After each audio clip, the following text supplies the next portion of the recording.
It is a big weekend if you're into flea markets. It is the return of the Super Flea. And the folks at the Queen City Vintage are bringing their Super Flea to the Outer Harbor. And Most Buffalo's junior flea market correspondent Nate Benson has all the details. This Saturday at the Outer Harbor, it's the return of the Super Flea. I've always wanted to say that. Yes, after shutting down to make way for a new Walmart in Cheektowaga, the Super Flea is returning to Western New York this weekend. So we have everything in place, ready to go for June 4th. We have right now for the first day, roughly about 150 vendors. This will be like your grandpa's Super Flea to some degree. We feel like we've got a good blend of that so far going into the upcoming season.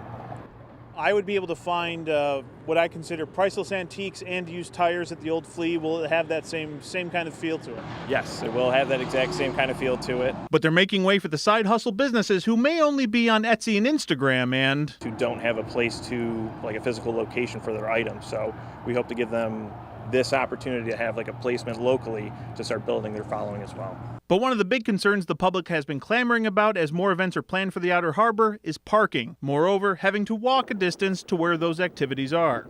There's 348 parking spaces on Furman Boulevard, and we have roughly about 400,000 square feet just for dedicated parking inside the Flea area as well too.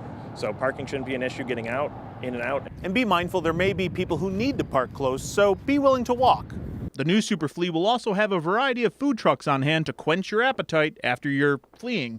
What are you most looking forward to once the doors open, well, figurative doors open, and things get rolling? I think seeing people's faces and kind of having a jump back in time of seeing some of the stuff that's going to be available, whether it's from clothing to toys to artists and things like that. Like, it's just, that's what I want to see, is kind of the reaction on everyone's face of trying to bring this back and kind of have an ode to what the original Super Flea was. I think it's time I finally start selling those charcuterie boards I make in my basement workshop.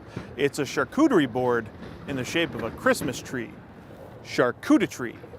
On the waterfront, Nate Benson, Channel 2 News.